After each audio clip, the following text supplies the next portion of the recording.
Today we're going to do Dyslexia for a Day, which is the second edition of this simulation.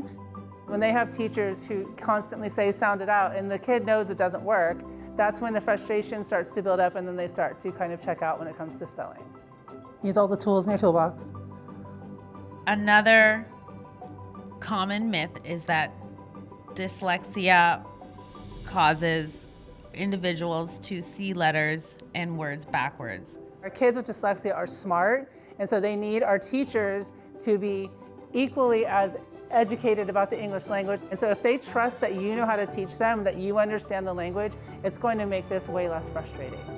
They have to survive so many years, day in and day out, just trying to make it through. It's hard to watch, right? But now you can go back to your students and share with them that you went through this experience and ask them, say, this is what it felt like, this is what I experienced, is this what it feels like for you? Because that will mean a lot to them that somebody's trying to understand what their experience is like. If there's nothing else you get from this simulation, there is no reason to make anybody read out loud, ever.